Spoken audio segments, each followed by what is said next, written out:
Let's go to the second year guys. Alfredo, we'll start with you again. Who's your first pick here? So my first pick here is going to be Zay Flowers, the wide receiver for the Baltimore Ravens. And there's a lot of stuff that's similar to Olave. You get an older veteran who is soaking up some targets, leaving, right? OBJ leaves the Ravens, second on the team in targets. I'm not overly optimistic about Devontae Walker, who I think needs a lot to develop as he gets into the league. And I get it that the Ravens are saying we still have faith in Rashad Bateman. And it's like, what's the old X-Files phrase? I want to believe. Like, sure, I want to believe. But dude, when you play a full season and you still get out-targeted by Odell Beckham Jr., I just don't know that it's there. And I really loved Bateman. So like that's saying something.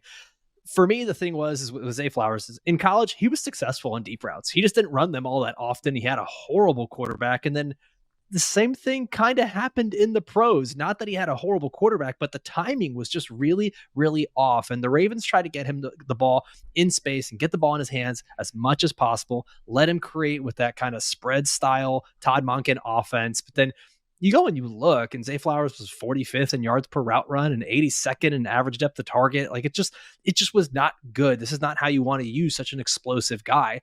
Lamar Jackson attempted plenty of deep passes of 20 yards or more. The timing just wasn't there. He was 28th in adjusted completion percentage on those deep throws. So it's just, there's a little bit of Lamar learning a new system. There's timing to get down with a new player in Zay Flowers. There's also a little bit of a learning curve for Zay Flowers. I mean, maybe if it quacks like a duck and walks like a duck, maybe Zay Flowers just hasn't been great at tracking those deep balls, and that's something he'll need to improve on as well. I know a lot of people might also point to Mark Andrews being out of the lineup when Flowers saw a boost in fantasy points, but guys, it's not like Isaiah Likely wasn't out there producing as well. He came in and did plenty from the tight end position, and we really didn't see a whole lot change in terms of the target share because the numbers were really almost identical for Zay Flowers. So I'd argue that Mark Andrews returning opens things up a bit more for Zay Flowers because now safeties are going to have to focus on Andrews and Likely and some of these other players. And defenses might even be stacking the box a little bit with Derrick Henry. I mean, we're forgetting now that he's on that team. So Zay Flowers has just a ton of room to break out even further in year number 2. I have been surprised that there hasn't been more conversation around Zay Flowers this offseason. I think a lot of things are shaping up for a pretty good year from him. X-Files is not a show I have seen. I do still want to believe in Rashad Bateman also. But you have not seen X-Files, Worm? No, I'm not like actively avoiding it. I've just never in my life been like, oh, it's time to watch X-Files. Like you kind of really have to avoid it or try to avoid it. Like what years was that show on? It was on from 93 to 2. Don't go there. Don't know. That show premiered the year after I was born. I wasn't like alive to be watching it. It's not in black and white, Worm. Okay, that sounds like he's calling you old. It's not that old. Is that what's happening? I know. I feel like I'm getting aged here. Okay. I didn't know that X-Files was like, I mean, I'm aware of the show and that's very popular. I didn't know it was so big that it was going to be this shock that somebody hadn't seen it. But I shouldn't be so shocked you haven't seen it, but I am. Yeah, I still am. But anyway. The point I was trying to get at is that I do still want to believe in Rashad Bateman. But what I was going to say is that even if he does take this leap that the Ravens are kind of putting on him to take, I don't think that's going to hurt Flowers too much because there's not a third guy. I mean, most offenses are going to have at least 2 good receivers, right, in this day and age with how much teams pass. So even if Bateman does take a step forward, I think A, he'll still be behind Flowers in the pecking order, and B, there's not a third guy unless you start looking at the tight ends. So I'm not really worried about, even if Bateman does take this big step forward, that really hurting Zay Flowers. To me, and it's not even Andrews, it's if they want to do more of Andrews and Likely on the field together. I'm curious to see how they kind of do that and how that might impact, the actual receivers on the team. But all that said, that's like a minor red flag. I'm very excited about Flowers this year. I think, again, I don't think there's been enough discussion about, I love second-year wide receivers, a guy who's a clear number 1 in the offense in terms of at the receiver position, who's got an elite quarterback, maybe not elite at the exact skill set that fits best with Zay, but is a very good quarterback.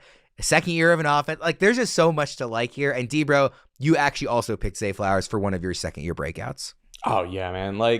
Again, I do think the volume needs to be turned up on Zay Flowers as far as what we could see. I don't really understand, what's the downside here? We've seen a rookie wide receiver that proved he could earn high volume. He had a high first read share. And this is a consolidated passing offense with also an offensive coordinator who picked up the pace. Like, their passing rate, fine, that was very mid last year. It doesn't really matter if you're running at the pace that Baltimore did to close the season. We're literally talking about the same type of diagram that the Philadelphia Eagles did with Jalen Hurts, that what I think we see out of Anthony Richardson in Indy this year, as far as a middle-of-the-road, neutral passing rate team that flies at a high pace. In Baltimore, we didn't see that until last season. So now, second year of this offense, second year for Zay Flowers. We talked about this. You mentioned the numbers at the top of the show where I'm like, second-year wide receivers that we've seen flash in their rookie season are strong bets to make every single freaking year. So yes, I'm massively in on Zay Flowers. And what we saw, even if people want to poke holes, when Andrews was out, you're telling me he earned the entirety when Andrews was out. So week 11 through the rest of the season, he earned a 30.7 first read share, and during that stretch, we saw him ranked 20th in fantasy points per route run, and he can't be a wide receiver one? I believe it. I believe it. I love this call.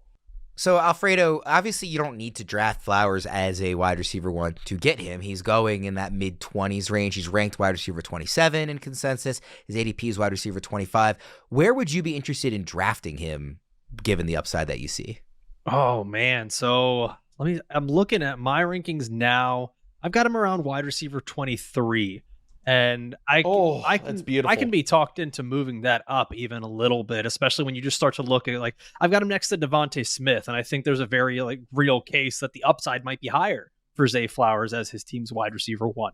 So I'd be comfortable taking him in that early wide receiver 20 to 25 range, no problem. Yep. Yeah. I've got him at wide receiver 22. Yep. Yeah. We're basically saying the same thing. I've got him at wide receiver 22, and he is inside my top 50 overall players. I got him at 48th. And I think that he's in not a long tier, but I think, like, if you were to tell me right before week one, both Mark Andrews and Zay Flowers are going in the third and fourth round of drafts right now, I'm not going to be surprised. All right. So that was one of your picks as well, Debro. So give me your second guy that you're picking. So, again, investing in second-year guys that flashed in their rookie season, and I understand this wasn't the flash that we were all hoping for out of his rookie season. I'm not willing to bury Jaxon-Smith Njigba. I think he can break out. And I think if you look at the deeper metrics in his usage, which was, let's just get this out there, was criminal last year. The way they used him in Seattle was absolutely criminal. And we also, because this is also, we don't talk about things that are not brought up on a consistent basis.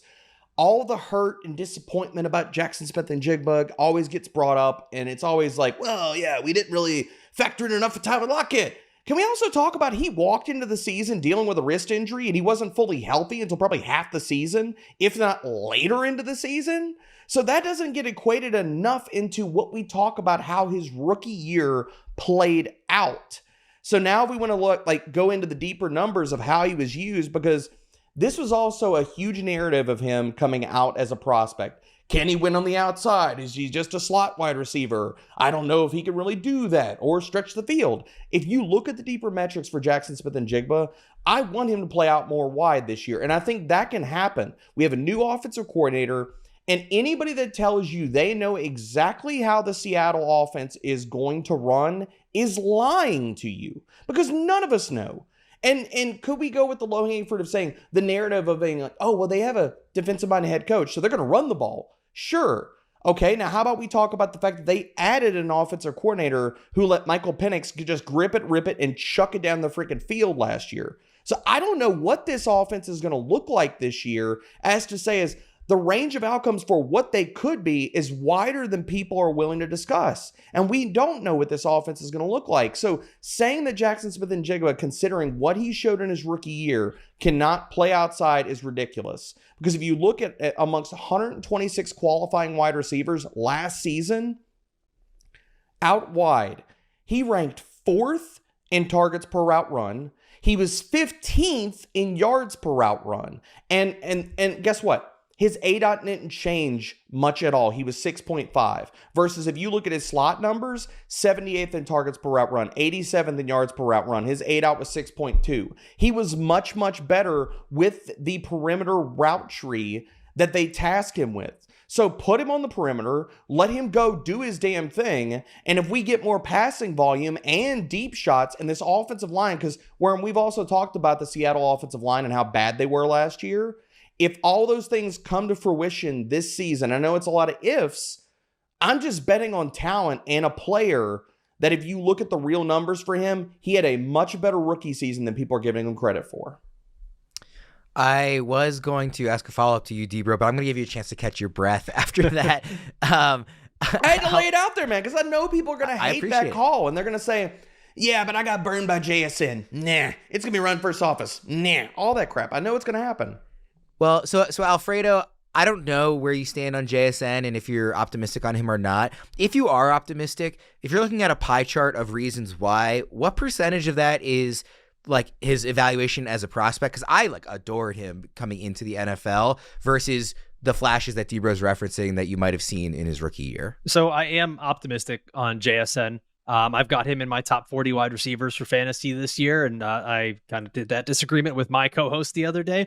And for me, so much of it, if we're talking about like the pie chart of what it is, I'd say it's about 40% knowing that he's already got the talent, right? The other 60% to me, because we see so many good, like talented players just not get the usage that they deserve and a good offense. Drake London. Exactly. And what I love is Ryan Grubb coming in as the new offensive coordinator for this team and bringing in that same offense we assume that he used in Washington. And Debro, the thing that you pointed out was the injustice of how JSN was used last year on these shallow targets. Talking about a guy that was 77th in average depth of target, which is just absolutely nuts. And the thing is, like, I don't even think it matters if he's going to get used in the slot or out wide. Ryan Grubb was able to use his slot wide receivers downfield all the time. We saw that with Jalen McMillan. We saw that when Jalen Polk would go inside into the slot. And even back in college, this was one of the things I remember putting on the scouting report for JSN, is that he is surprisingly good at tracking the deep ball from the slot. So I don't know what the Seahawks staff was looking at last year when they utilized him, where they're like, let's just use this guy in really short incremental routes. He's incredibly talented with the deep ball, and I think that Ryan Grubb is going to unlock that quite a bit. I'm happy to hear that you guys are both very excited about that pick, because I do think, to Debro's point, like you think of historically, like the first wide receiver drafted in year 2, like people are usually pretty excited about that. And I think you're right, Debro. I don't think a lot of people are really, sort of feeling the love for JSN going into this season just because of, the disappointment of last year. But I think that those are really strong cases to be made. There's also this certainty that they know Seattle is going to be run heavy. And I just push back against that because I'm like, no, we really don't know that, considering this marriage of the offensive coordinator and the head coach.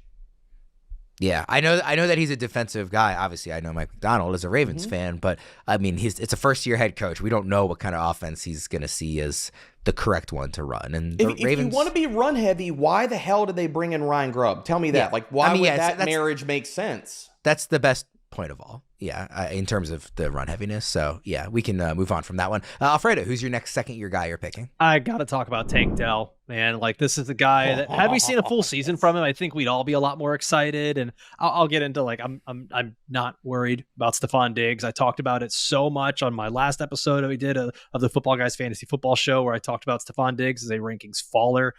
There's 1,000,001 reasons as to why, but we're talking about Tank Dell and why he could be the breakout top 12 rookie or top 12 wide receiver. Last year, you look at what he was able to do, man, and he hit all the metrics that you wanted to see. He was 16th in yards per route run, second highest amongst the rookie class. And Nico Collins was also 12th in average depth of target. So, I mean, you're looking at this team who was able to win deep, and that's what CJ Stroud liked to do. He led all quarterbacks in average depth of target. So this is a team that wants to throw the ball down the field. That's something that Stephon Diggs started to struggle with quite a bit last year. So people being worried about Stephon Diggs coming in here, honestly, I do think we're going to see quite a bit of Stephon Diggs going to the slot and quite a bit of Tank Dell being able to win on the outside. This offense wants to win deep. They want to win on intermediate routes. That's what Tank Dell was doing really well last year. Digs, out routes, corners, comeback routes. He was able to do those phenomenally. I'm just absolutely enamored by the study of first downs per route run and how that translates to more fantasy predictability. Shout out to Ryan Heath over at Fantasy Points. Yes, sir. Because he's doing the Lord's work right now, putting together that data. And finding that it's the most predictive stat of fantasy success. And when you look at it, Tank Dell was I got it written down here. He was number 13, 14. And 11 out of those 13 players ahead of him finished as top 12 wide receivers.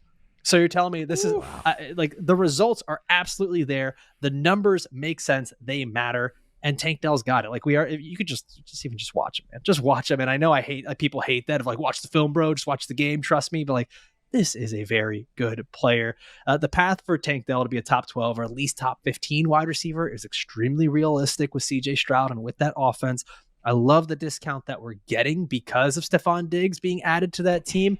And I mean, the ADP, average draft position right now for Tank Dell, wide receiver 27, is just insanely good value. So yeah, I'm going to take that all day. And guys, I don't know about you, but I'm really, really excited about the Texans offense going into 2024. Yeah, I feel like every time we have a conversation about any Texans player on this show, I just come away thinking, like, as much as I love the depth at quarterback this year, I might just need to make sure I get Stroud in a lot of places because I just love so many of the pieces there and how I think it's all going to come together. I'm just very excited about this offense in general. But yeah, Dell is a big part of that. You know, even a more rudimentary, metric, rather than kind of stuff you were diving into. If full season pace was like over 1,000 yards and almost 11 touchdowns as a rookie who was not a first round pick, who was quote unquote undersized. I mean, it's just very exciting what we've literally seen him do when he's on the field, let alone what we think we can project him to do going forward.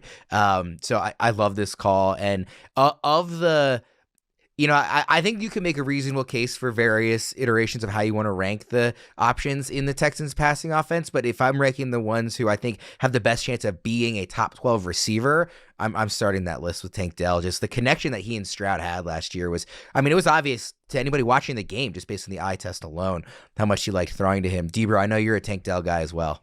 Yeah, I love Tank. And it's funny because I put this out on Twitter. I think it was the day before Stephon Diggs got traded there.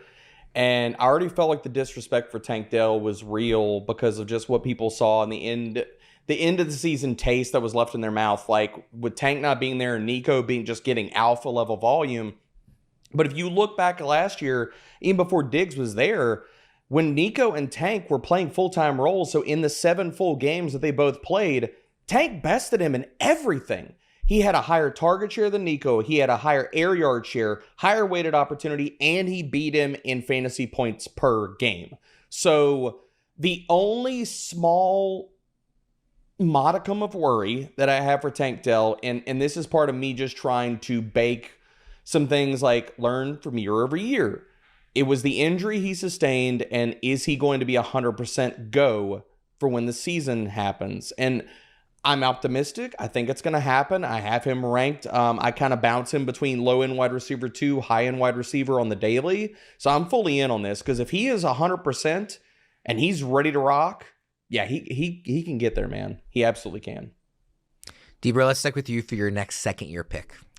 So this one, I'm going to say the chances of this working out are very slim. But it's a guy, if we're going into this bucket of second-year wide receivers and trying to mine value, especially in the later rounds, a guy that when we saw him actually as a full-time starter, he earned volume. And now, look, I know a lot of people are willing to, pick up their favorite wide receiver from the New England Patriots right now. Is it Javon Baker? People loving Kendrick Bourne because of what he's done in previous seasons.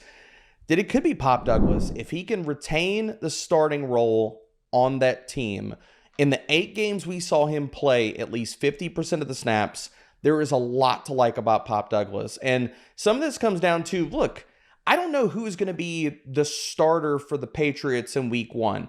If it's Jacoby Brissett or if it's Drake May. If it's Jacoby Brissett, what's wrong with that? Haven't we seen enough out of Jacoby Brissett to call him basically the dollar store version of Geno Smith? He's played extremely freaking good when he's been on the field over the last 2 years. So saying that he can't do that in New England, I'm not willing to do that, especially because he also knows the system. And with that type of quarterback play, looking at that high of a floor, and much less even the ceiling of what either one of those guys could provide if Drake May were to hit the ground running. Pop Douglas last year in those 8 games, at least 50% of the snaps, 20.8% target share, 24.4% first read share. Both those led the team. So if none of these other guys can grab that number 1 wide receiver throne, and take it over, I'm not willing to rule it out being Pop Douglas. And is there a hard case to make for him being a wide receiver 1? Yes. But what do we talk about, guys? It all comes back to volume, and we believe that talent dictates earning targets, and that's the way it goes. So we saw Pop do that in his rookie season. I'm not going to count him out that he could do that in his second year. DeMario, you make an admirable case, but I think this sort of reflects what we talked about before the show, that it's kind of hard to pick second-year guys this year. It is. Obviously, Puka already did it, so he's not eligible. Yeah. And then a lot of those first-rounders, like, relative to expectations, maybe disappointed, or they're in an offense with Justin Jefferson, or, you know, et cetera, et cetera. So I think the fact that we're getting to Pop Douglas, not a knock on him. I think he's a perfectly good player, but you're right. It is kind of hard to see that case. And again, you did a good job, attempting it, but there's just not that many names that are that thrilling as, you know, in the third year guys, it was, oh yeah, clearly, like, he's already being ranked that way. It's not really the case with the second year guys. So, and I think Douglas reflects that. Alfredo, do you have any quick thoughts on Douglas? I think he's a fine player. I think that the way that the Patriots drafted allows for Douglas to still have a role. They drafted guys that want to win on the outside and win a little bit deeper. And I think that Douglas is still going to have that nice role in the slot. I've still got him around that, like, wide receiver 50 to 60 range next to guys that are similar. Josh Downs, players like that. When I turned on the film to watch Pop Douglas last year, I was pleasantly surprised. He was one of those guys that I probably overlooked in the pre-draft process. And when I got to see him actually get out there and earn targets and earn playing time, that was the biggest thing. So, I mean, the talent's there. We just got to see who's going to be the quarterback for this team and how good that offense is really going to be. So the only thing I'll add here is I would have picked, if we didn't have all of the off-field stuff going on and we don't even know when he's going to play, I think the easy answer to add to this segment would have been Rashee Rice. But we have no clue when even we're going to see him this season. So it's a guy that I couldn't add to this list. Yeah, it's worth mentioning that he, you know, based on profile and everything, is, you know, maybe more exciting than some of these other names, but obviously has a pretty big red flag there. Alfredo, who's the last second-year guy you're going to bring up? By the way, before I say this guy, I mean, it's sad to hear that Jordan Addison just retired. I guess we're just going to ignore him here entirely. I think there's just probably some uneasiness there, but the guy that I want to talk about here is Jayden Reed. And we talked about, you know, wanting pieces from that good Packers offense. And I actually wanted to go originally with Jaxon-Smith Njigba, but I think that the path for Jayden Reed to be top 12 or even top 15 is a little bit clearer than it is for Jaxon-Smith Njigba. Jordan Love appears to be a better quarterback than Geno Smith at the moment. That offense seems to be just a little bit better, not as much transitioning going on. And the Packers offense should just be getting better in general. It's a bunch of players that are no longer rookies and lining up in the wrong spot and running routes to the wrong place. This is going to be a quarterback getting his second full season as the starter. And it took a little while for not only Jordan Love, but for Jayden Reed to get going. And once Jayden Reed did get going, from week 7 on, he was the wide receiver 14 in points per game. He was top 25 in first downs per route run, yards per route run, which means he wasn't just this gadget guy. He was actually being relied on downfield when it mattered most. He was the dependable guy, keeping drives alive for Jordan Love. And so much of that for when quarterbacks take that next step early on in their careers. And I know Jordan Love's been in the league for a while, but he hasn't been starting for a while. It's finding the guys they can depend on. Quarterbacks are humans too. And mentally, it's finding the guy he can depend on consistently. And that guy was Jayden Reed. And I mean, the top 12 in targets per route run is the thing that really sticks out to me. It's ahead of guys like Garrett Wilson and Stephon Diggs and Puka Nacua. So if I really want to hang my hat on something that says that Jayden Reed can go out there and earn targets, which I know Debro actually, he laid it out very nicely that when Christian Watson was on the field, he was earning more. The tough thing is Christian Watson going to be on the field? So if I'm going to pick someone that I can draft a little bit later that has that high upside, that can also be used anywhere on the field, slot, out wide, even taking some snaps out of the backfield, which he did quite a bit with some rushing touchdowns. Yeah, I'm going to look at Jayden Reed, and I love the draft value for him right now. So we could see even better production for him in 2024. Debro, as somebody who plays in a dynasty league with you, I can say that you have aggressively been selling Jayden Reed. Is that a reflection of your just excitement about Christian Watson? Do you have a problem with Jayden Reed, the player, or you just think you can kind of sell high and get good value on him? I think you can kind of sell high, like in dynasty circles, you could sell high on him. Is the talent there for Reed? Absolutely. I think really what we're trying to paint here is a picture also that we're investing in a good offense, and one of these guys we believe is going to pop. And, so it could be like, pick your flavor. Is it Christian Watson? Is it Dontavian Wicks? Is it Jayden Reed and stuff? I think you could make a case for a lot of these different guys based off the efficiency metrics. What scares me a little bit about Reed is, do we get that Dairy Belt, Debo Samuel usage again this year? It could happen. It's possible.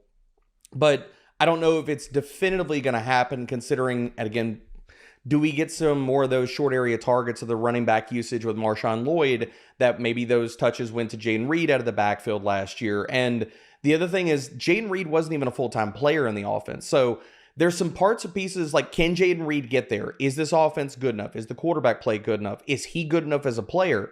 That's all possible. There's just some hurdles that I think he has to overcome to get there, but there's a path for it. By the way, since Alfredo brought him up, I actually do think it's worth kind of just quickly addressing Jordan Addison, because obviously, if you look at the first round wide receivers, which are the guys that you would think would be the natural fits here, obviously nobody's picking Quentin Johnston, and we named the other two, but we didn't name Jordan Addison. For me personally, and I'm not, picking these players, the reason I would shy away is, we're all expecting Justin Jefferson to be a wide receiver one, and it's really hard for me to imagine J.J. McCarthy in year one, given the limited experience he had throwing the ball at Michigan, supporting two wide receiver ones. And if we're just locking in Jefferson as one of those guys, it's hard to see a second. D-Bro, I know you are as big a J.J. McCarthy fan as any. Do you think there's a case to be made for Addison here, or are you obviously had the chance to pick him and chose not to? I know, because here's the reality of Jordan Addison's rookie season. I hate to tell people this, but he is clinically massively overrated. If you look at all the things that we should be focusing on in his first year and looking at how you project those to his second season, the guy lived off of touchdowns. It was all touchdown production, and that only got him into wide receiver 3 territory. If you look at the deeper metrics for Jordan Addison, the reason I didn't bring him up here is because he didn't prove that he can either be efficient enough outside of the touchdowns, which are fluky year over year. We know this. The deeper metrics, and one of them that Alfredo alluded to and talked about Ryan Heath, and shout out to Ryan Heath again, he was 58th in first downs per route run. He was 51st in yards per route run, and this is amongst 81 qualifying wide receivers. Those two numbers scare the ever-loving bejesus out of me. Considering, okay, so what are we hoping for? That he replaces 10 touchdowns in his rookie season? That only got him up to being a wide receiver 3? No, there's a reason I left Jordan Addison off my list. It's because I don't have a lot of faith in it at all.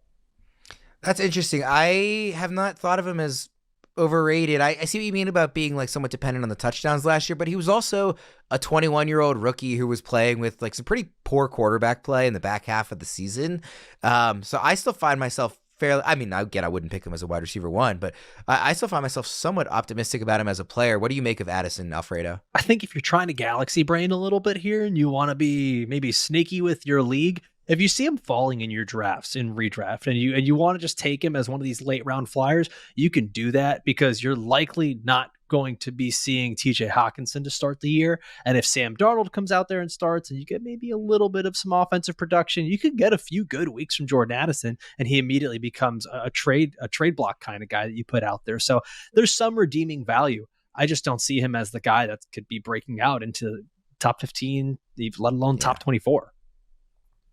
Yeah, just to throw this out there, he was 4th in receiving touchdowns last year, behind only Mike Evans, Tyreek Hill, and CeeDee Lamb. Do any of us believe that he can reproduce that in his second season? I don't. No, but my point was I'm more so optimistic about him long term than I am particularly for this upcoming season. The second year guys that we picked, just a quick recap here: Zay Flowers, which we picked twice, both guys had him. Then JSN, Tank Dell, DeMario Douglas or Pop Douglas, and Jayden Reed. So I asked you guys to rank the chances for your top 5 rookies to finish as wide receiver 1s in their rookie seasons. You had the exact same top 3s. You both had Marvin Harrison Jr. 1, Malik Nabers 2, Odunze 3. I think the cases are obvious for Harrison and Nabers, and if you guys want to hit on them, you're welcome to, but I think those are very clear. They're going to be high-level target earners in their offenses. They're uber talented prospects who went high in the draft. I think those are clear.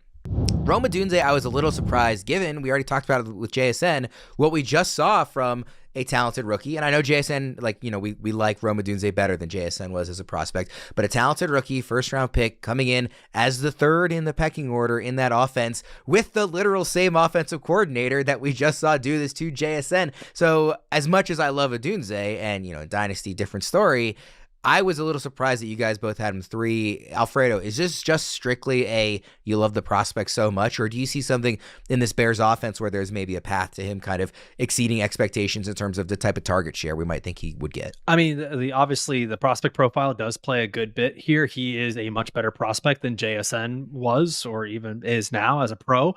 But there's also these are different players. Like we can't go in there and say that he's immediately the third wide receiver. He's going to be lining up on the outside quite a bit more. I know Shane Waldron, the offensive coordinator who was with Seattle last year, I know he likes to use 11 personnel, which is 1 running back, 1 tight end, 3 wide receivers. He likes to do that plenty. But there's also a very realistic expectation here that when they do go to 2 wide receiver sets, it could actually be Rome Odunze who's out there, and they want to keep Keenan Allen healthy and bring their older slot wide receiver off the field. And I also I will follow this narrative quite often. Rookie quarterbacks with rookie wide receivers, they get extra time together in these mini camps. They're going out to press conferences together. They're going to local games. Like, it's just guys being dudes, becoming friends, and getting that correlation together, that rapport. So I know that's one of those intangible things, but I think there's a chance that we see a sort of DK Metcalf, Robert Woods hybrid role here for Rome Odunze in Shane Waldron's offense. And those are 2 guys that he's coached in the past. So I wouldn't be surprised if Odunze does give us some fantasy value, and we probably see it happen a little bit later down towards the end of the season. He's 1 injury away from being a top 24 wide receiver in fantasy. Where are you ranking Odunze, and where are you ranking Keenan Allen? Let me pull it up. I've got Rome Odunze right now as my wide receiver 39, and I've got Keenan Allen as my wide receiver 32, which I know is probably shockingly low for how good Keenan Allen was last year, but I think Odunze is that good, and I just don't know.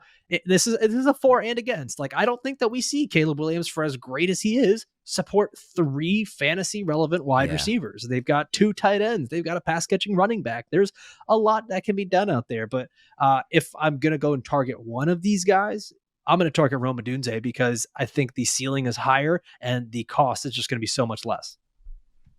What do you think about that, D-Bro?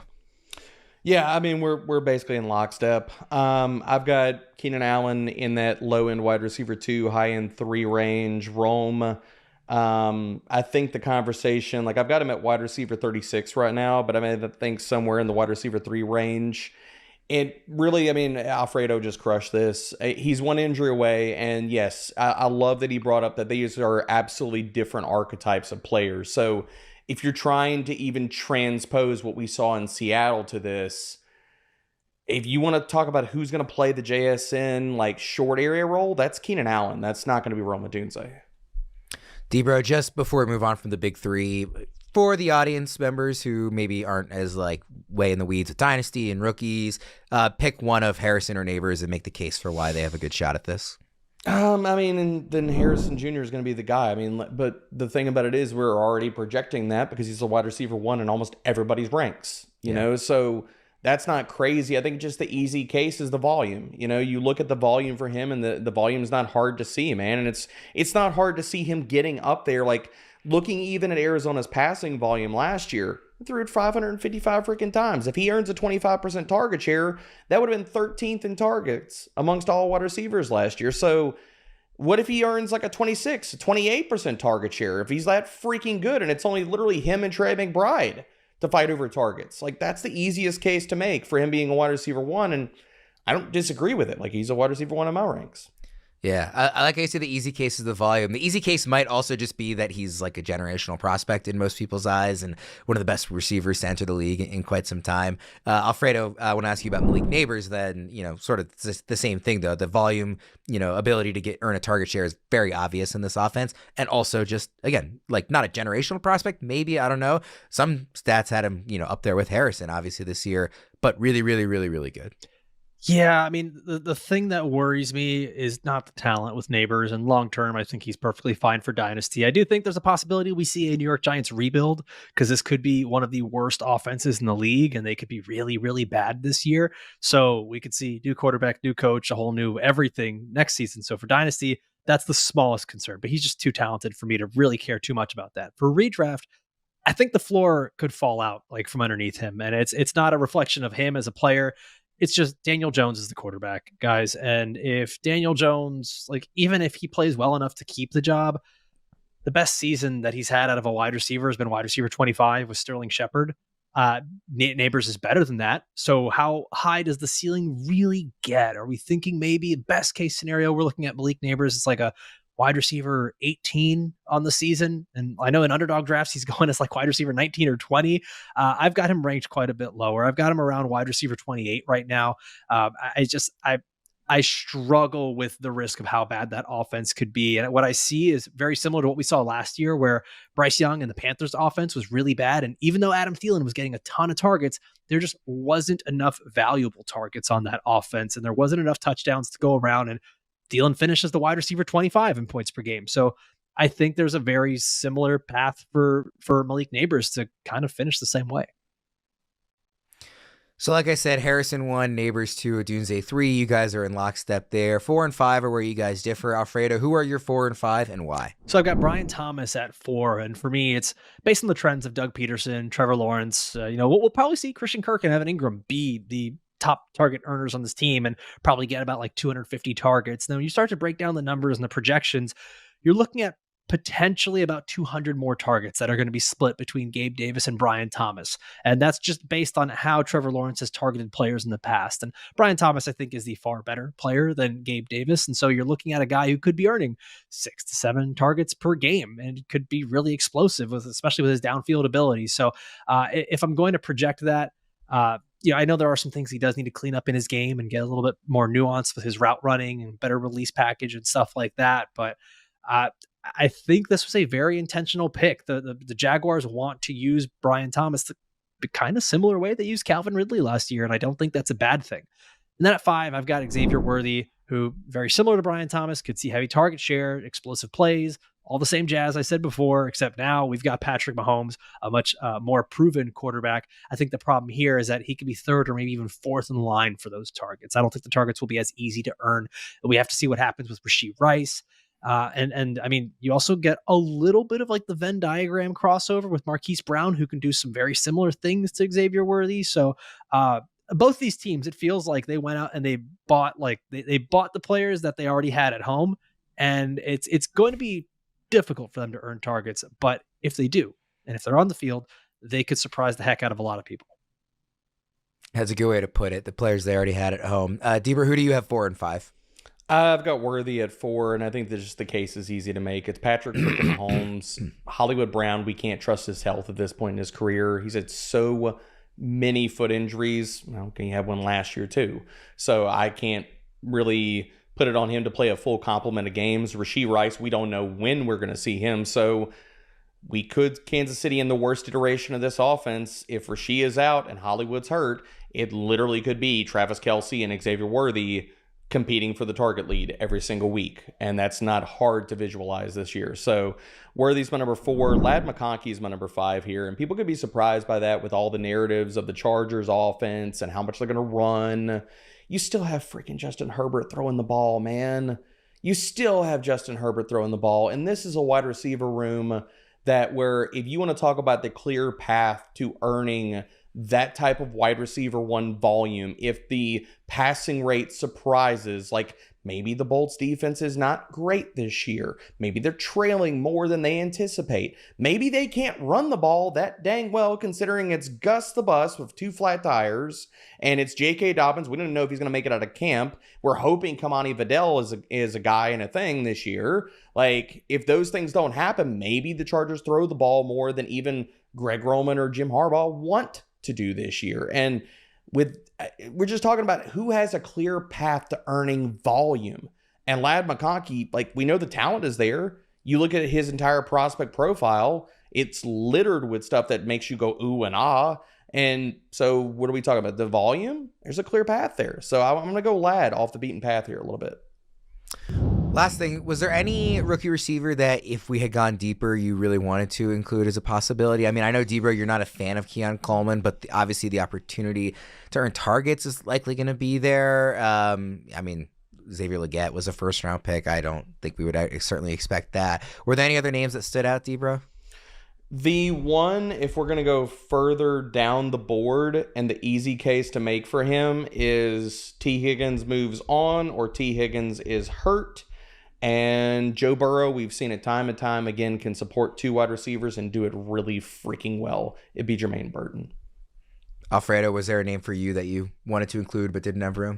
Very similarly, if someone gets hurt or someone misses time, and this happens in this offense quite a bit, Ricky Pearsall becomes really valuable, player that I like so much. And he's in one of the best offenses in the league. And I get it. They've got Christian McCaffrey and George Kittle and all those guys. But I mean, I don't think there's a player on their offense that I could list right now that hasn't missed their fair share of games in their career. So I think there's a reason that they invested a first-round pick in this guy. Even with all the other players healthy, they want to use him. He's kind of like okay, I'm not going to say it. I'm not going to say he's like Debo, but there are some things that he can do that fits the style.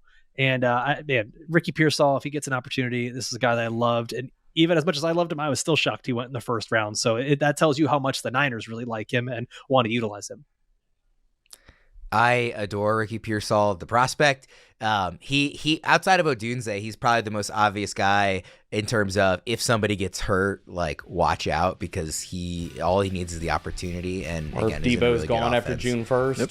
Yeah. I mean, I really like the Pearsall shout out as well. All right, we'll get out of there on that. Ran through a ton of receivers there, so thank you everybody for sticking with us for the full hour. For Alfredo, thank you so much for joining us again, and for Debro, I'm Ryan Wormeli. We'll see you guys again next time.